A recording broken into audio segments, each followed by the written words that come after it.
గునుగాక.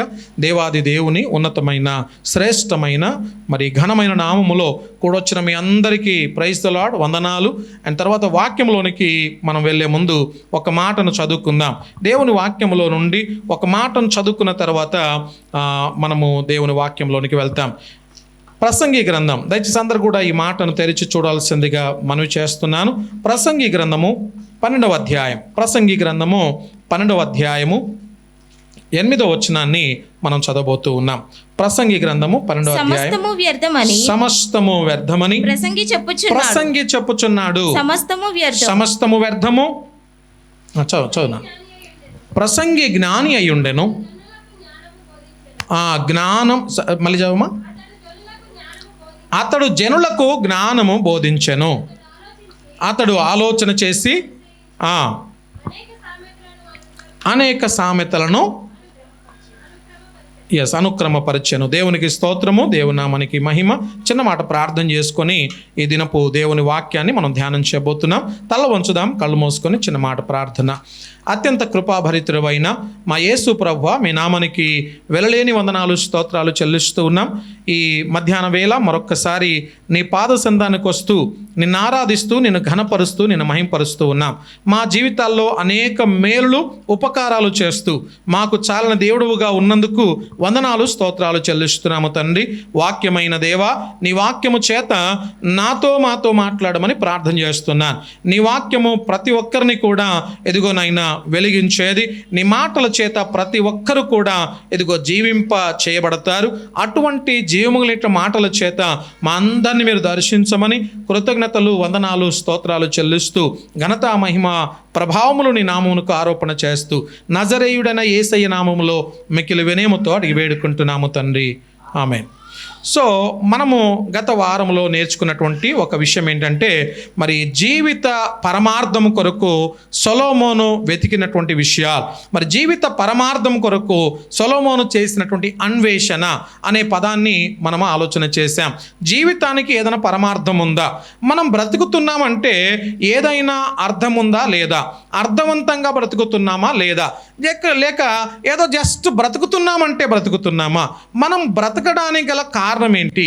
మనము ఈరోజు బ్రతుకున్నాము అంటే ఏదైనా ఒక ఉద్దేశంతో బ్రతుకుతున్నామా, లేక జస్ట్ అలా బ్రతికేస్తూ ఉన్నామా? నేను చాలామందిని క్వశ్చన్స్ అడిగేటప్పుడు, మరి దేనికోసం బ్రతుకుతున్నావు అని చెప్పేసి అన్నప్పుడు, నా కోసం నేను బ్రతుకుతున్నా అన్నవారు కొంతమంది, లేదు నేను ఇతరుల కోసం బ్రతుకుతున్నా అన్నవారు మరికొంతమంది, నేను దేవుని కోసం బ్రతుకుతున్నా అన్నవారు మరికొంతమంది, అలా రకరకాల ప్రజలు సమాజంలో మనకు కనబడుతూ ఉంటారు. అయితే మనం దేవుని కోసము, మనం దేనికోసం బ్రతుకుతున్నాము అని చెప్పేసి ఆలోచన చేస్తున్నప్పుడు మరి సొలొమోను మనకు గుర్తొచ్చాడు. సొలొమోను జీవితంలో అన్ని కూడా వ్యర్థం అని చెప్పేసి అనుకుంటూ వచ్చాడు. ఎందుకు వ్యర్థం అని చెప్పేసి అంటున్నాడు ఇతను? ఎందుకు ఇంత జ్ఞాని? ఎందుకంటే నేను జ్ఞాపకం చేశాను గత వారాలలో, ఇటువంటి జ్ఞాని అంతకుముందు పుట్టలేదు, ఇప్పుడు లేడు, ఇక ముందు పుట్టబోడు. అంత జ్ఞానవంతుడైనటువంటి వాడు చెప్తున్న మాట, ఇదంతా వ్యర్థము, శూన్యము అని చెప్పేసి మాట్లాడుతున్నటువంటి విషయాన్ని మనం ఆలోచన చేశాం. వ్యానిటీస్ ఆఫ్ వ్యానిటీ అంటే వ్యర్థాలకే వ్యర్థం, అన్నిటి కూడా ఒక వ్యర్థ పదార్థంతో సమానం. ఏది ఉన్నా ఈరోజు మనిషికి జ్ఞానమున్నా, ధనమున్నా, బలమున్నా, ఎటువంటిది ఏం కలిగి ఉన్నా కానీ అన్ని కూడా వ్యర్థము అని మాట్లాడుతున్నటువంటి సొలొమోను గురించి మనం ధ్యానం చేశాం. అయితే ప్రియులారా, మరి సొలొమోనుకు దేవుడు ప్రత్యక్షమైనప్పుడు, ఎప్పుడైతే మొదటి రాజుల గ్రంథం, దయచేసి ఒకసారి తీసి ఆ మాటలు కూడా చదువుదాం మనం. మొదటి రాజుల గ్రంథము మరి 5వ అధ్యాయం, మొదటి రాజుల గ్రంథము 5వ అధ్యాయం 8వ వచనాన్ని ఒకసారి చదువుదామా. సొలొమోనునకు ఈ వర్తమానం పంపించెను, అంగీకరించి తిని. ఎస్,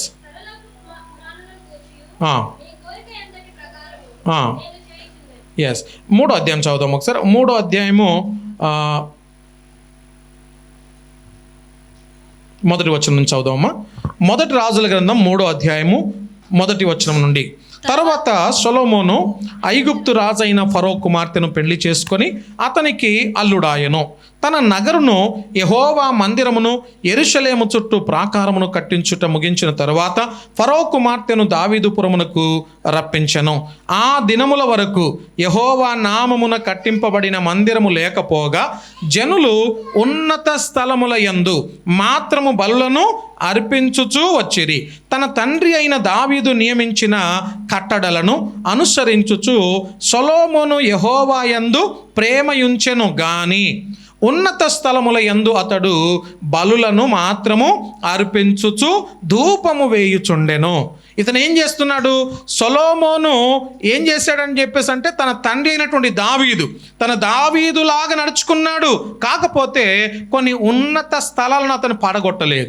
కొన్ని దేవత ప్రతిమలు లేక దేవత యొక్క రూపాలు వాటిని ఇంకా అలానే ఉంచేసి అటువంటి ఉన్నతమైనటువంటి స్థలాలలో ఇతను బలులు అర్పిస్తూ ఉన్నాడు. ప్రియులారా, దేవుడు ఎప్పుడు కూడా కోరుకునేది ఉంటే వెచ్చగనైనా ఉండాలి, లేక చల్లగనైనా ఉండాలి. నులివెచ్చని స్థితి ఉండకూడదు. అలా ఒకవేళ నులివెచ్చని స్థితిలో ఉన్నటువంటి వారిని నేను ఉమ్మి వేస్తాను, వారిపైన నేను ఉమ్మి వేస్తాను, వారిని త్రోసి వేస్తాను. ఈ మాటలన్నీ కూడా దేవుడు జ్ఞాపకం చేసినటువంటి మాటలు. కాబట్టి సొలొమోను ఇంత జ్ఞానవంతుడైనప్పటికీ కూడా, ఇంత జ్ఞాని అయినప్పటికీ కూడా అజ్ఞానపు పనులు కొన్ని చేశాడు. దేవునికి ఇష్టం లేనటువంటి కార్యాలు కొన్ని చేశాడు. అది దేవునికి ఆయాసకరముగా కనిపించాయి. ఒకసారి 8వ వచనాన్ని చదువుదాం. అదే 3వ అధ్యాయం 8వ వచనంలో ఏమంటున్నాడో చూద్దాం. ఇలా ఒక ప్రార్థన చేస్తున్నాడు 7వ వచనం నుండి. నా దేవా యెహోవా, చదవమ్మా. నా దేవా యెహోవా, నీవు నా తండ్రి అయిన దావీదునకు బదులుగా నీ దాసుడనైన నన్ను రాజుగా నియమించి ఉన్నావు. అయితే నేను బాలుడను, కార్యములు జరుపుటకు నాకు బుద్ధి చాలదు. నాకు బుద్ధి సరిపోదు.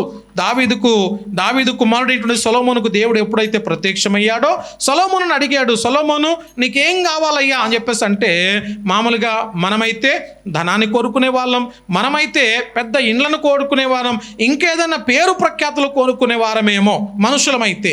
కానీ సొలొమోను ఎంత జ్ఞానంతో అడిగాడు ఈ ప్రశ్న అని చెప్పేసి అంటే, అతను కూడా మనిషి అయినప్పటికీ కూడా అతనిలో ఒక ఔన్నత్యం కలిగినటువంటి మానవత్వం ఉంది. అతను అడిగాడు, ఈ ప్రజలందరినీ పరిపాలించడానికి కావలసిన జ్ఞానము కావాలి నాకు అని చెప్పేసి అడిగాడు. నీ ప్రజల్ని పరిపాలించడానికి నా జ్ఞానం కావాలి ప్రభు అని చెప్పేసి ఎప్పుడైతే అతను అడిగాడో ఇప్పుడు ప్రార్థన చేస్తూ ఉన్నాడు.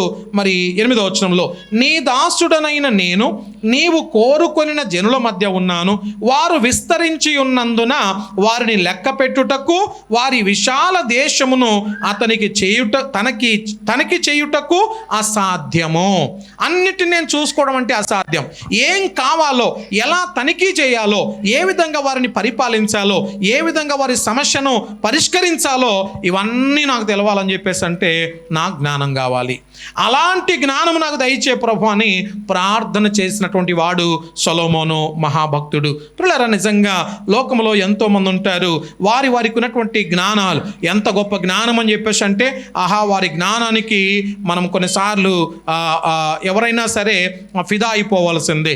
ఇంత గొప్ప జ్ఞానంతో ఇది కట్టారా అని చెప్పేసి అనిపిస్తుంది. కొన్ని కట్టడాలు ఉంటాయి, చారిత్రాత్మకమైనటువంటి కట్టడాలు, కొన్ని విధాలైనటువంటి విషయాలు ఉంటాయి ప్రపంచంలోనే.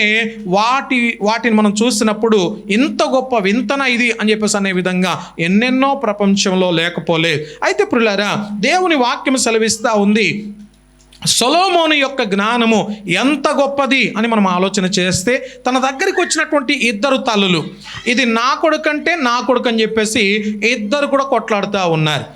ఆ దేశంలో పెద్ద కరువు ఉండే, ఆ కరువును బట్టి తల్లులు ఇద్దరు మాట్లాడుకున్నారు, ఈరోజు నీ కుమారుని మనము కోసుకొని తినేద్దాం, రేపటి రోజు ఇదిగో నీ కుమారుని నేను తిందాం, మనం అందరం కలిసి తిందామని వాళ్ళు ప్లాన్ చేసుకున్నారు. అంటే మనుషుల్ని తినగలిగినటువంటి కరువు ఆ రోజులో ఉండే. ఇంకా ఎటువంటి పరిస్థితి ఎంత దారుణంగా దాపరించింది అంటే ఎక్కడ కూడా ఆహారం కనిపించట్లేదు, జంతువులు అయిపోయాయి. అలాంటి పరిస్థితుల మధ్యలో పిల్లల్ని కూడా బలి చేసి తినే పరిస్థితులు వచ్చేసాయి. ఆ పరిస్థితుల మధ్యలో సొలొమోనుకి దేవుడిచ్చిన జ్ఞానం ఎంత గొప్పది మనం చూస్తాము. ఆ ఇద్దరు తల్లులు ఎప్పుడైతే ముందుకు వచ్చేసారో, అయ్యా నిన్నటి రోజు ఇదిగో ఈమె కుమారుని మేము తినేసాం ఇద్దరం కలిసి, ఈ రోజు ఈ కుమారుని బలిచ్చి తిందామంటే ఆ ఆమె ఏమాత్రము కూడా ఒప్పుకోవట్లేదు. ఏం చేయమంటారో చెప్పండి అని అడుగుతా ఉన్నారు. వెంటనే సొలొమోను చేసినటువంటి ఒక గొప్ప ఆలోచన ఏంటంటే, దేవుడు అతనికి ఇచ్చిన జ్ఞానం ఏంటంటే, సరే నీ కుమారుడా తేల్చుకునే ముందు ఫస్ట్ కత్తి తీసుకొని రాపోండి, ఆ కత్తితో ఆ బాబును 2 ముక్కలు చేస్తాను, ఒక ముక్క నువ్వు తీసుకుందువు, ఇంకొక ముక్క ఇంకొకరు తీసుకుంటారు అనగానే వెంటనే సొంత తల్లి పరిగెత్తుకొని వచ్చేసి సొలొమోను ఎదుట ఆ బాబును గట్టిగా కౌలించుకొని, అయ్యా నా కుమారుని చంపకూడదు, అతనికే ఇచ్చేసేయండి అని చెప్పేసి అనుకొని ఆ బాబుకి ఆ తల్లికి ఇచ్చేశారు. అప్పుడు అర్థమైంది సొలొమోనుకు అసలు తల్లి ఎవరో అర్థమైంది. వెంటనే ఆ బాబును ఆమె దగ్గర నుంచి విడిపించి ఈమెకి ఇచ్చేసి పంపించేశాడు. ఇంత గొప్ప జ్ఞానం ఎక్కడి నుంచి వచ్చింది అని చెప్పేసి అంటే అది కేవలము దేవుని నుంచి వచ్చినటువంటి జ్ఞానము. కాబట్టి ప్రియులారా, ఇంత జ్ఞాని అయినటువంటి వాడు పలుకుతున్నటువంటి మాటలు ఇవి. దేవుడు లేకుండా మన జీవితంలో ఏదైనా సాధించగలమా, ఏదైనా ఛేదించగలమా, ఏదైనా మనము చేయగలమా అంటే దేవుడు లేకుండా మన జీవితాలు మరి విలువ లేనటువంటి జీవితాలు. అంత మాత్రమే కాదు కానీ మన జీవితంలో దేవుడే గనక లేకపోతే ప్రతిదీ కూడా శూన్యములాగా, వ్యర్థంలాగా కనబడుతుంది. నేను కొన్ని వచనాలు చూపిస్తాను, వాటిని బట్టి ఏమేమి మరి వ్యర్థం అని చెప్పేసి సొలొమోను అంటున్నాడో మనం చూద్దాం. తన జీవితంలో ఏమేమి వ్యర్థమో మరి ఆయన జ్ఞాపకం చేస్తున్నాడు. 1వ అధ్యాయం 14వ వచనం చదువుదాం ఒకసారి. 1వ అధ్యాయం 14వ వచనం. సూర్యుని క్రింద జరుగుచున్న క్రియలన్నిటిని నేను చూచి తిని అవన్నీ వ్యర్థములే. ఒకడు గాలికై ప్రయాసపడుతున్నాడు, అంటే కష్టపడుతున్నారు. అంటే మానవుని యొక్క కష్టమంతా కూడా వ్యర్థము అని మాట్లాడుతున్నాడు. అందరం కష్టపడే వాళ్ళం, అందరం పనిచేసే వాళ్ళమే కదా. అందరం కూడా మనకు తగినటువంటి రీతిగా చిన్న పనో పెద్ద పనో మొత్తానికైతే పనిచేసే వాళ్ళమే. కానీ సొలొమోను చెప్తున్నటువంటి మాట ఏంటంటే అనుభవం లోతుల్లో నుండి ఇవన్నీ కూడా వ్యర్థము అని మాట్లాడుతున్నాడు. ఎందుకని వ్యర్థం అని చెప్పేసి అంటున్నాడు ఒకసారి మనం చూడండి. Our hard work is vain. మన యొక్క కష్టమంతా కూడా వ్యర్థము, మన ప్రయాస, మన కష్టము అంతా కూడా వ్యర్థమని మాట్లాడుతున్నాడు. 2వ అధ్యాయము చూడండి ఒకసారి 2వ వచనం నుండి చదువుదామమ్మా, లేకుంటే 2వ అధ్యాయం 11వ వచనం చదవండి. 2nd chapter 11th verse. అప్పుడు నేను చూసిన పనులన్నీ వాటి కొరకై నేను పడిన ప్రయాసమంతయు, నేను వాటి కొరకు పడినటువంటి ప్రయాసంతా చూసినప్పుడు నేను దాచించిన వేచింపగా, నేను ధ్యానించి వివేచింపగా అవన్నీ కూడా వ్యర్థం అని చెప్పేసి అనిపించి ఒక్కసారి కూర్చొని ఆలోచన చేస్తాడంట. ధ్యానించాడు. అసలు నేను ఈ పని చేస్తున్నాను, దీనివల్ల ఏమైనా ఉపయోగం ఉందా, ఈ పని చేస్తున్నాను దీనివల్ల ఏమైనా ఉపయోగం ఉందా అని ధ్యానించి దాని గురించి ఆలోచన చేసినప్పుడు అవంతా కూడా వేస్ట్ కదా అని అనిపించింది తన జీవితంలో. Our hard work is vain. ఎందుకు ఈ హార్డ్ వర్క్ వెయిన్ అని చెప్పేసి అంటున్నాడో ఇప్పుడు తర్వాత మనకు అర్థమవుతుంది. ఎందుకంటే ఎంత హార్డ్ వర్క్ చేసినా ఆ హార్డ్ వర్క్లో దేవుని కృప లేకపోతే, దేవుని సహాయం లేకపోతే నువ్వు ఎంత కష్టపడ్డా కూడా అది వృధా. కాబట్టి ప్రియులారా, మనం ఎంత కష్టపడుతున్నా కానీ ఒకరు గాలికై ప్రయాసపడుతున్నట్టుగా ఉంది. ఇంకొక దగ్గర అంటాడు ఏంటంటే మన ప్రయాసమంతా కూడా మరి అడుగులేని సంచి నింపుతున్నట్టుగా ఉందంట. మన ప్రయాసమంతా, మన కష్టమంతా కూడా ఎలా ఉందంటే దాని ఫలితము ఏదో నిండుతుందేమో అని చూస్తామో ఆ సంచి అసలు నిండదు. కారణం ఏంటంటే ఆ సంచికి కింద అసలు అడుగే లేదు.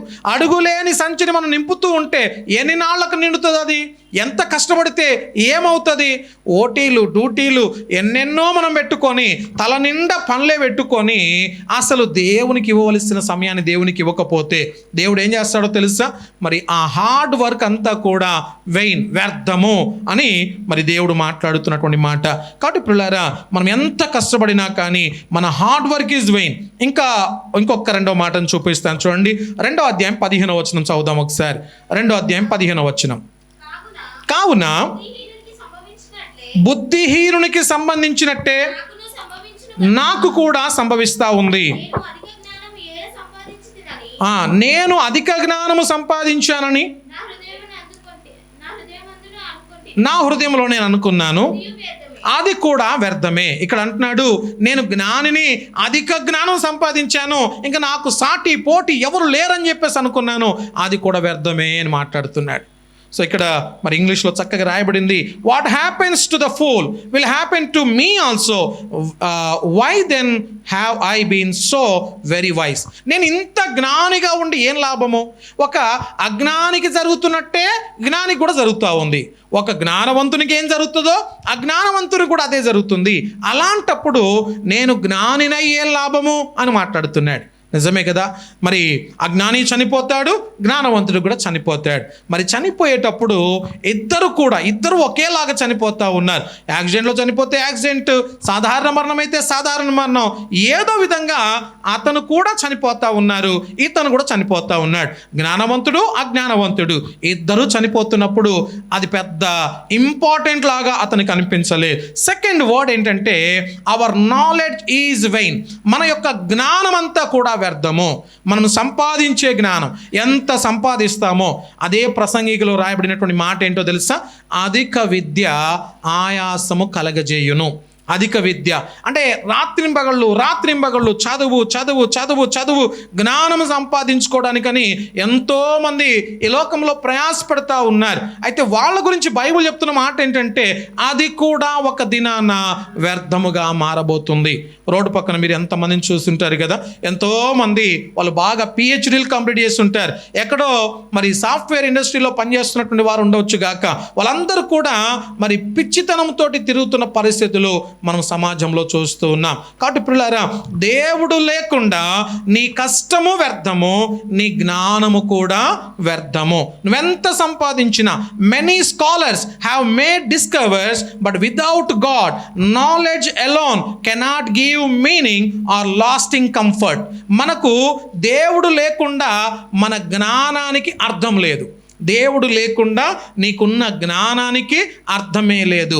స్కాలర్స్ కూడా వాళ్ళు ఎంతోమంది వారు అనుకున్న విషయం ఏంటో తెలుసా? అసలు దేవుడు లేకుండా మనం చేద్దాం ఇది అని చెప్పేసి అనుకున్నవన్నీ కూడా వ్యర్థంగా కనిపించాయి. నేను చెప్పాను కదా, మరి మొన్నటి దినాన్న మేము హాస్పిటల్కి వెళ్ళినప్పుడు ఒక స్పెషలిస్ట్ డాక్టర్ అతను చెప్తున్నటువంటి మాట, ఒక పేషెంట్ విషయంలో అతను చెప్తున్నాడు, దేవుని దయ ఉంటే ఇన్ని సంవత్సరాలు బ్రతుకుతారు, దేవుని దయ ఉంటే ఇదిగో ఈ జబ్బు వచ్చింది కనుక ఇంతకాలం వారు బ్రతుకుతారు అని డాక్టర్ చెప్తున్నటువంటి మాట. అంటే డాక్టర్లకు దేవుని దయకు సంబంధం ఏంటి అసలు నాకు అర్థం కాలేదు. ఇప్పుడు టాబ్లెట్స్ ఇస్తాను, ఇన్ని సంవత్సరాలు బ్రతుకుతారు వాళ్ళు, లేకుంటే నేను ఖచ్చితంగా బాగు చేస్తాను అని వారు చెప్పాలి కదా. అందుకని అంటారు, కొన్ని కార్పొరేట్ లాంటి హాస్పిటల్స్లో రాసి ఉండే మాట ఏంటంటే డాక్టర్స్ ఓన్లీ కెన్ ట్రీట్ అంటే ట్రీట్మెంట్ ఇచ్చే వాళ్ళు డాక్టర్స్, బాగు చేయగలిగినటువంటి వారు దేవుడు. అంటే God can heal, God only the healer. దేవుడు ఒక్కడు మాత్రమే మనల్ని బాగు చేసేవాడు. ప్రియులారా, ఈ మధ్యాహ్న వేళ ఈ మాటలు వింటున్నటువంటి మన జీవితంలో మన కష్టమంతా వ్యర్థం కావద్దంటే ఆ కష్టానికి దేవుని కృప తోడై ఉండాలి. మన జ్ఞానం వ్యర్థం కావద్దంటే ఆ జ్ఞానానికి దేవుని జ్ఞానము తోడై ఉండాలి, ఆయన కృప తోడై ఉండాలి. అప్పుడు మాత్రమే మనమంతా కూడా గొప్ప వ్యక్తులముగా మార్చబడతాం. ఇంకా మరి మూడో మాటగా చూద్దాం ఒకసారి 5వ అధ్యాయం, అదే మరి ప్రసంగి గ్రంథం 5వ అధ్యాయం 10వ వచనం చదువుదాం. 6వ అధ్యాయం 2వ వచనం కూడా ఒకరు తీసి పెట్టండి. 5, 10, 6, 2. ద్రవ్యమును అపేక్షించువాడు, ధనము సమృద్ధిని అపేక్షించువాడు దాని చేత తృప్తి నొందడు. ఇది కూడా వ్యర్థమే. ఏమేమి వ్యర్థాలు వచ్చేసాయి ఇప్పుడు దాకా? ఒకటి, మానవుని కష్టమంతా వ్యర్థము అని మాట్లాడుకున్నాం. రెండోది, మానవునికి ఉన్నటువంటి జ్ఞానమంతా వ్యర్థము అని మాట్లాడుకున్నాం. మూడోదిగా మన ఏమంటారు, ధన సమృద్ధి, ధనము కూడా వ్యర్థము. Our wealth is vain. మనకున్నటువంటి సంపదలన్నీ కూడా వ్యర్థమే. ఎడారిలో నడుస్తూ ఉన్నారు, చాలా డబ్బుల సంచి పట్టుకొని వెళ్తూ ఉన్నారు. అక్కడ ఒక వాటర్ బాటిల్ కావాలి, ఎక్కడైనా దొరుకుతుందా? వాటర్ బాటిల్ ఎవరైనా ఇస్తారా? కనీసం ఫుడ్ కావాలి, ఎవరైనా ఇస్తారా? ఎవరు ఇవ్వరు కదా. ఎందుకు? అది ఎడారి కాబట్టి. అంటే నా డబ్బును బట్టి నేను కొనుక్కోగలుగుతానని చెప్పేసి కొనుక్కునే స్తోమత ఉంది, డబ్బులు ఉన్నాయి, ఆరోగ్యం ఉంది, అయినప్పటికీ కూడా నీకు దొరకట్లేదంటే ఆ టైంలో దేవుడు మాత్రమే సహాయం చేయాలి తప్ప ఇంకొకరు కానే కాదు. యుగోస్లేవియా అనేటటువంటి దేశంలో మరి నలుగురు యవనస్తులు ఒకనొక మరి సమ్మర్ సీజన్లో వారు నడుచుకుంటూ వెళ్తూ వాళ్ళకు ఒక ఆలోచన వచ్చింది.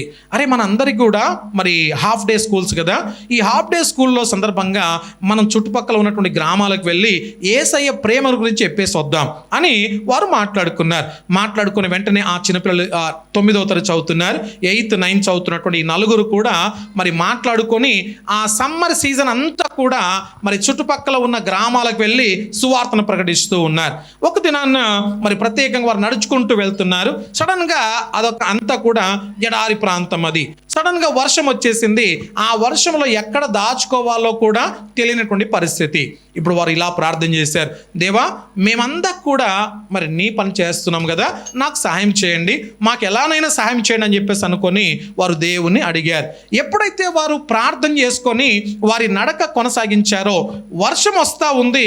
అయితే విచిత్రం ఏంటో తెలుసా, ఆశ్చర్యం ఏంటో తెలుసా, వాటర్ అంటే వర్షపు నీరు చుట్టూ పడుతుంది, వీళ్ళు నలుగురు నడుస్తున్నటువంటి చోట మాత్రమే లేదు. హల్లెలూయా! ఎంత ఆశ్చర్యం కదా, ఎంత ఆశ్చర్యం. అంటే దేవుని పని మనం చేసేటప్పుడు ఆహారము, నీరు, వాట్ ఎవర్ అవర్ నీడ్స్, మన యొక్క అవసరాలు అన్నీ కూడా ఆయననే తీరుస్తాడు. ప్రియులారా, చాలా జాగ్రత్త వినండి. మన అవర్ వెల్త్ ఈజ్ వెయిన్. మన యొక్క సంపదలన్నీ కూడా వ్యర్థమే. ఒకటి, మన కష్టం వ్యర్థమని మాట్లాడుకున్నాం. రెండోది, మనకున్న జ్ఞానం వ్యర్థమని మాట్లాడుకున్నాం. మూడోది, మన సంపద. ఎంత సంపాదించినా of course plenty of money, నాకు ఎంతైనా విస్తారమైనటువంటి డబ్బు ఉంది నాకు అని చెప్పేసి అనుకున్న వారు కూడా ఈ దినాన్న వారి డబ్బు వారికి సహాయం చేయలేదు. ఎందుకంటే దేవుని కృప ఉండాలి తప్ప మరి డబ్బుతోటి జరిగేటటువంటి పనులు కావు, డబ్బుతో అన్ని పనులు జరగవు. ఓకే, అందుకని అంటారు మనీ మేక్స్ మెనీ థింగ్స్ అని చెప్పేసి అక్కడ దాకా ఆపేశారు. మనీ మేక్స్ మెనీ థింగ్స్, డబ్బు చాలా విషయాలు చేయగలదు. అయితే నేను ఇంకొక మాట జోడిస్తాను దానికి, money makes many things but not all. అన్నిటిని చేయలేదు, డబ్బు అన్నిటిని కూడా జరిగించలేదు. ఇంగ్లీష్లో ఇలా రాయబడింది, he who loves money will not be satisfied with money. ఎవరైతే డబ్బును ప్రేమిస్తారో he who loves money will not be satisfied with money. డబ్బుతో వారు సాటిస్ఫాక్షన్తో ఉండరు. డబ్బున్నటువంటి వాళ్ళ గురించి గత వారాల్లో నేను మాట్లాడాను. ₹1,00,00,000 10 కోట్ల రూపాయలు తీసుకొని వచ్చి ఆ మంచం మీద పెట్టుకొని పడుకున్నాడు. ఉదయం లేసేటప్పటికి అది శాశ్వత నిద్రలాగా మారిపోయింది. ఇక తిరిగి లేవలేదు, ఇక అట్టే వెళ్ళిపోయాడు అంతే. కాబట్టి అవర్ వెల్త్ ఈజ్ వెయిన్, మనకున్నటువంటి సంపదలన్నీ కూడా వ్యర్థము. ఇక 4వ మాట, 2వ అధ్యాయం 1-2 వచనాలు చదువుదాం. 2వ అధ్యాయము 1-2 వచనాలు. మరి సొలొమోను ఇవన్నీ చెప్తున్నాడంటే అతను ఎంతో సంపాదించాడు. డబ్బు కానీ, పేరు కానీ, ప్రఖ్యాతులు కానీ ఇవన్నీ అతను సంపాదించాడు. ఆయన అనుభవించకుండా, చేయకుండా, సంపాదించకుండా ఏదొకటి చెప్పలేదు. అన్నీ కూడా అనుభవ లోతులో నుండి చెప్తున్నటువంటి మాటలు ఇవి. ఒకసారి 4వ మాటగా 2వ అధ్యాయము 1-2 వచనాలు. సంతోషము చేత అమ్మా శోధించి చూతును, నీవు మేలును అనుభవించి చూడుమని నేను నా హృదయముతో చెప్పుకొంటిని. అది కూడా వ్యర్థ ప్రయత్నమాయెను. నవ్వుతో నీవు వెర్రిదానివనియు సంతోషముతో నీ చేత కలిగినది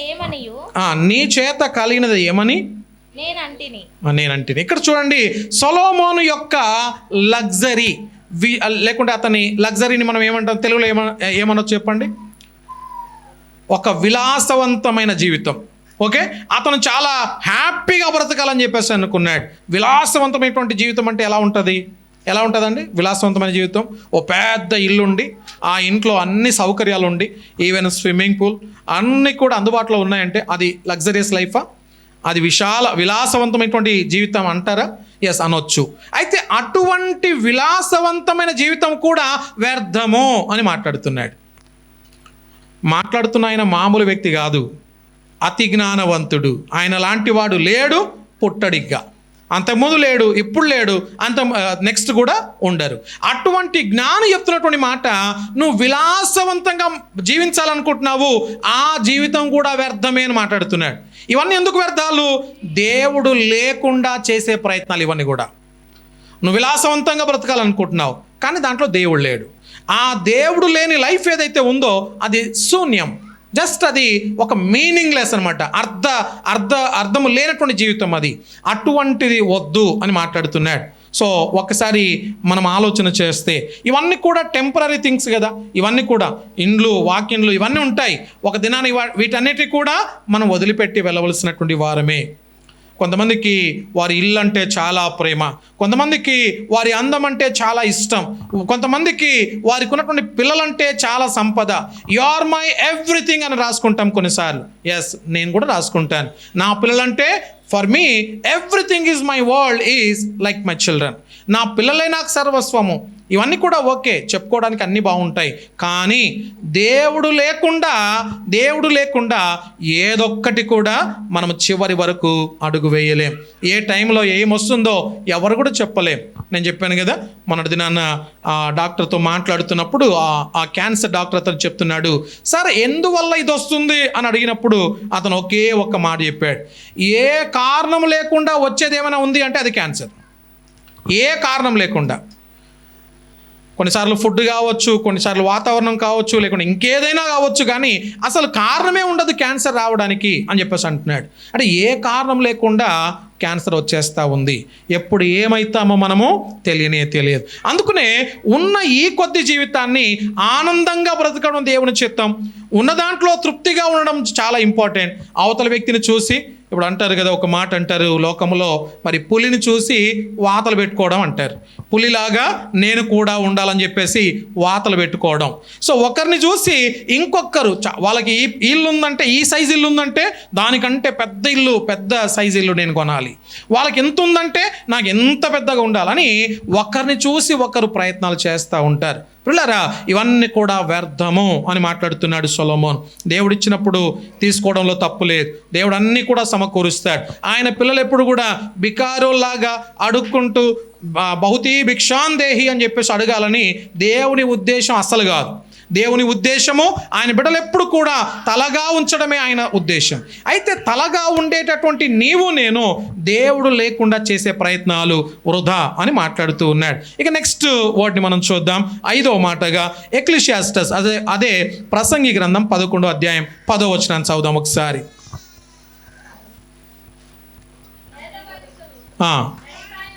అమ్మా, లేత వయసు నడిప్రాయము గతించిపోవునని గనుక హృదయములో నుండి ఏమమ్మా వ్యాకులమును తొలగించుకొనము. ఓకే, వ్యాకులము తొలగించుకొనము, నీ దేహమును తొలగించుకొనము. ఇక్కడ మరి సొలొమోన్ గారు చెప్తున్నటువంటి మరొక వ్యర్థం ఏంటంటే అవర్ ఏజ్ ఈజ్ వెయిన్. మన వయస్సు కూడా వ్యర్థమైనదే. చాలామంది ఏం చేస్తారు చెప్పండి, ఒక వయసు రాగానే, ఓ 35-40 సంవత్సరాలు రాగానే తెల్ల వెంట్రుకలకి మనం ఏం చేస్తాము, నలుపు రంగు వేసేస్తాం. బయట కనిపించకుండా వయసును కవర్ చేయడానికి.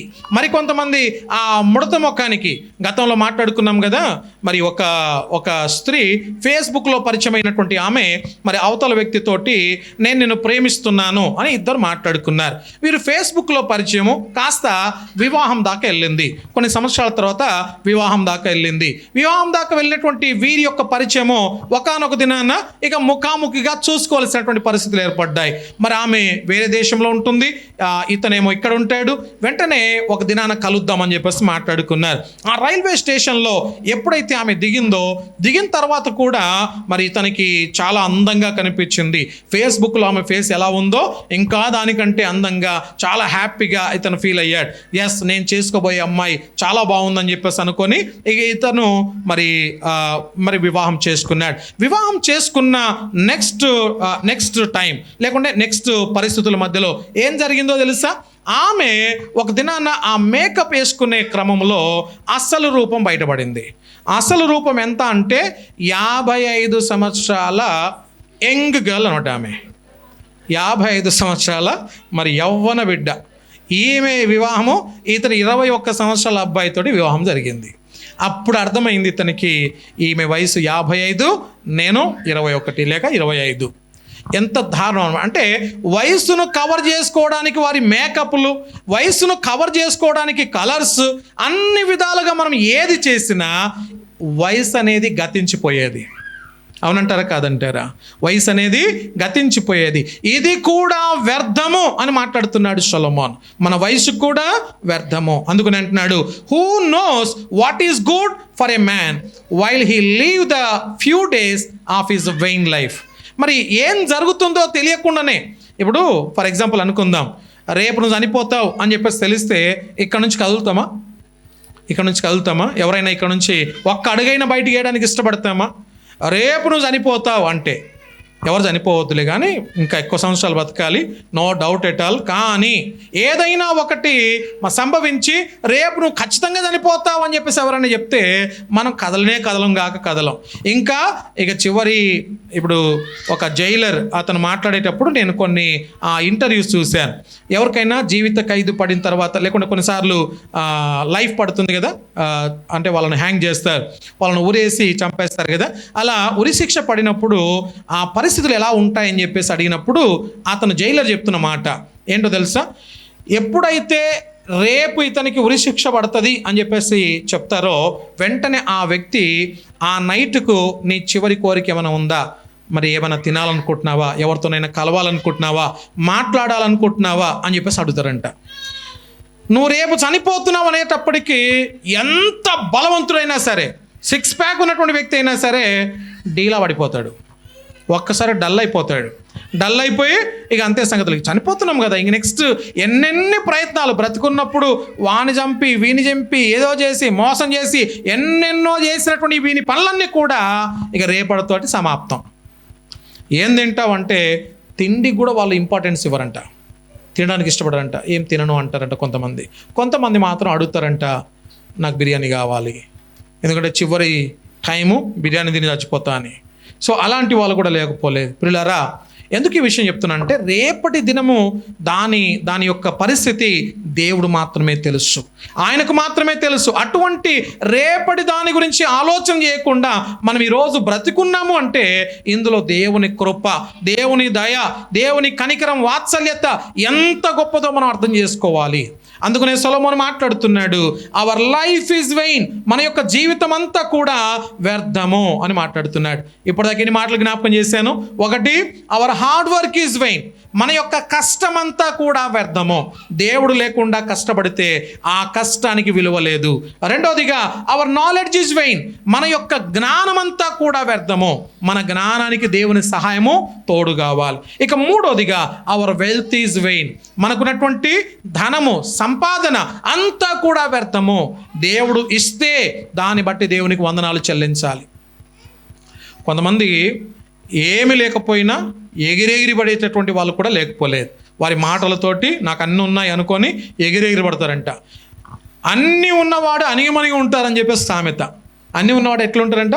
అణిగిమణిగి, చాలా బుద్ధిమంతునిగా పద్ధతి ప్రకారంగా ఉంటారు. ఏం లేనివాడు ఎగిరెగిరి పడుతుంటాడు, నాకు అది ఉంది ఇది ఉంది, నాకు ఆయన తెలుసు ఈయన తెలుసా అని చెప్పేసి చాలా గొప్పగా మాట్లాడుకుంటారు. పిల్లరా, ఈ మధ్యాహ్న వేళ నీకు ఏముంది అనడం కంటే అసలు నీ జీవితంలో యేసు ఉన్నాడా? యేసు ఉంటే ఇవన్నీ ఉన్నట్టే. దేవునికి స్తోత్రం, హల్లెలూయా. అన్నీ ఉన్నట్టే. ఒకవేళ నీ జీవితంలో యేసు లేకపోతే ఎన్ని ఉన్నా, జ్ఞానమున్నా, ధనమున్నా, బలమున్నా, కుటుంబాలున్నా, పలుకుబడి ఉన్నా, నువ్వు గొప్ప స్థాయిలో ఉన్నా, దేవుడు గనక లేకపోతే నీ జీవితము అర్థం లేనిది, విలువలేనిది. Our wealth is vain. నాలుగోదిగా, our luxury life is vain. Our luxurious, విలాసవంతమైనటువంటి జీవితం కూడా వ్యర్థమైనదే. తర్వాత ఐదోదిగా మనం చూసాము, అవర్ ఏజ్, మన యొక్క వయస్సు కూడా వ్యర్థమే. ఎందుకంటే ఈ వయసులో ఇలా ఉంటాం. నడి ప్రాయం ఒకటి ఉంటుంది, బాల్యం అనేది ఒకటి ఉంది, ఆ తర్వాత మరి వృద్ధాప్యం అనేది ఒకటి ఉంది. ఈ వయసు అంతా కూడా ఎప్పుడు సడన్గా గతించిపోతుందో మనకు తెలియదు. పిల్లవాడు పెద్దగా అయ్యేంత వరకు క్వశ్చనే, అవుతాడా లేదా తెలియదు. ఈ యవనస్తుడు ముసలితనం వస్తుందా లేదా తెలియదు, ఎవరు తెలియదు. నడి ప్రాయం ఎప్పుడు వస్తుంది, అసలు బ్రతుకుతాడా అప్పుడు దాకా క్వశ్చనే. కాబట్టి ఇటువంటివన్నీ కూడా వ్యర్థమైన దాన్ని పట్టుకొని నేను మంచిగా ఉండాలని చెప్పేసి, నేను అందరికంటే వయసులో తక్కువ కనిపించాలని, మీరు ఎప్పుడైనా చూసారా? కొంతమందిని అక్క అని పిలిస్తే చాలా ఆనందపడతారు. ఆంటీ వయసులో ఉన్నటువంటి వారిని అంకుల్ అని చెప్పేసి పిలిస్తే వాళ్ళకి చాలా కోపం. అదే అన్నాను పిలిస్తే ఎక్కడ లేని ఆనందం, వారి వయస్సును కూడా చాలా హ్యాపీగా వారు ముందుకు నెట్టుకుంటూ వెళ్ళిపోతూ ఉంటారు కదా. ఒక ముసలి వ్యక్తిని పట్టుకొని వృద్ధుడుగా ఉన్నటువంటి ఒక వ్యక్తిని, కర్ర పట్టుకొని ఉన్నటువంటి ఒక వ్యక్తిని బాబాయ్ అని చెప్పేసి అనకుండా, తాతగారు అని చెప్పేసి అనకుండా, అన్నా బాగున్నావు అని చెప్పేసి అడిగి చూడండి. ఎప్పుడు ఎంత హ్యాపీ అవుతాడంటే ఆ కర్ర లేకుండా నడిచేద్దాం అన్నట్టుగా ప్రయత్నం చేస్తాడు. అంత హ్యాపీనెస్ వచ్చేస్తుంది వాళ్ళకు కదా. సో ఒక వృద్ధుణ్ణి పట్టుకొని చూస్తే, అదే ఒకవేళ యవనస్తుని పట్టుకొని పెద్ద ఆయనలాగా తాత అని మాట్లాడితే ఎలా ఉంటుంది? చాలా ఇబ్బందిగా మాట్లాడతాడు, అంటే ఫీల్ అవుతాడు. కాబట్టి ఇవన్నీ కూడా వ్యర్థాలు. మన వయస్సు, మనకున్నటువంటి జ్ఞానము, ఇవన్నీ కూడా గతించిపోయేవి, టెంపరీ థింగ్స్ అన్నీ కూడా. ఏదో ఒక దినాన్న ఇవన్నీ కూడా మనం వదిలేసి వెళ్తాం. అందుకని పౌలు గారు కూడా మాట్లాడుతూ చెప్తాడు చక్కగా. ఈవెన్ యోహాను సువార్తలో కూడా రాయబడినటువంటి మాటలు, ఈ మన యొక్క దేహం అంతా కూడా ఈ గుడారముతో పోల్చబడింది. ఈ గుడారములో ఉన్నటువంటి దీపం ఒక్కసారి పైకి వెళ్ళిపోయిందా, దేవుని దగ్గరికి వెళ్ళిపోయిందా, దీన్ని ఇక్కడ వదిలేసి వెళ్ళిపోవాల్సిందే. ఈ శరీరాన్ని ఇక్కడ వదిలిపెట్టి వెళ్ళిపోవాల్సిందే. నువ్వు ఎన్ని సోపులతో తోమినా కదా, ఎంత సెంట్ మనం పూసినా, ఎంతగా మనం ఫెయిర్ అండ్ లవ్లీలు వాడినా, ఏది చేసినా కానీ ఒక దినం వస్తుంది మన శరీరాన్ని ఇక్కడే వదిలిపెట్టి వెళ్ళిపోవాలి. రైట్. కాబట్టి పిల్లరా, అవర్ ఏజ్ ఈజ్ వెయిన్. తర్వాత మనం చూసాము అవర్ లైఫ్ ఈజ్ వెయిన్. మన జీవితమే వృధా. ఎప్పుడు వృధా? ఇవన్నీ కూడా దేవుడు లేనప్పుడు. దేవుడు ఉంటే వీటన్నిటికీ ఒక బ్యూటీ వస్తుంది. తల వంచుదాం, కళ్ళు మూసుకుందాం. చివరి మాట ఒక్కటి నేను చదివించి ప్రార్థన చేస్తాను. చివరి మాట ఒక్కటి చదివిస్తాను. దయచేసి ఈ మాట చదవండి. ఎక్లీషియాస్టస్ ప్రసంగి గ్రంథం 12వ అధ్యాయం 13వ వచనం. ఇదంతయు విన్న తర్వాత, ఇప్పుడు మీరేమేమి విన్నారో ఇదంతా విన్న తర్వాత ఇప్పుడు మెయిన్ రిజల్ట్ వస్తుందన్నమాట. తేలిన ఫలితార్థం ఇదే. దేవుని యందు భయభక్తులు కలిగి ఉండి ఆయన కట్టడలు, అంటే ఆయన ఆజ్ఞల ప్రకారం నడుచుకోవడమే, నడుచుచుండవలెను. మానవ కోటికి ఇదియే విధి. దేవునికి స్తోత్రం. తల వంచుదాం, కళ్ళు మూసుకుందాం. ఇన్ని విన్న తర్వాత దేవునిలో భయము భక్తి నిలిపి దేవుని మహిమ కోసం మనం బ్రతకడానికి తీర్మానం చేసుకుందాం. అట్టి కృప త్రియేక దేవుడు మనందరికీ దయచేయునుగాక. ప్రేమ కలిగిన యేసయ్య, నీకు వందనాలు, స్తోత్రాలు చెల్లిస్తూ ఉన్నాం. ఈ మధ్యాహ్న వేళ మాట్లాడిన ప్రతి శ్రేష్టమైన మాటను బట్టి నీకు వందనాలు, స్తోత్రాలు. వాక్యము మీది నిలబడినటువంటి దాసుడని నీ వాడను. నీ వాడుకుంటే వాడబడేవాణ్ణి. మా బలము, మా శక్తి, మా జ్ఞానము సరిపోదు. మాకున్నటువంటి జ్ఞానము దేనికి పనికి రానిది. నీవు దానికి తోడై ఉంటే తప్ప మా వయస్సుకు నీవు తోడై ఉండాలి, మా జ్ఞానానికి మీరు తోడై ఉండాలి. అసలు మీరు లేకపోతే మా వయస్సు, జ్ఞానము, మాకున్నటువంటి సంపద దేనికి కూడా అర్థం లేనటువంటి జీవితాలు. దయతో ఇప్పటి నుంచి నిన్ను మహింపరిచే విధముగా, మానవ కోటికి ఇదియే విధి అన్నటువంటి ఆ మాట ప్రకారంగా భయము భక్తి నీలో నిలుపుతూ, నీ కట్టడలను అనుసరిస్తూ నిన్ను మహింపరిచే భాగ్యము మా అందరికీ మీరు ప్రసాదించమని, విన్నటువంటి వీరందరిని బట్టి కృతజ్ఞతలు. భవిష్యత్తులో వినబోయేవారు ఈ మాటలు విన్నటువంటి ప్రతి ఒక్కరికి దీవెనకరముగా మలచమని నజరేయుడైన యేసయ్య నామములో మిక్కిలి వినయముతో అడిగి వేడుకుంటున్నాము తండ్రి. ఆమేన్.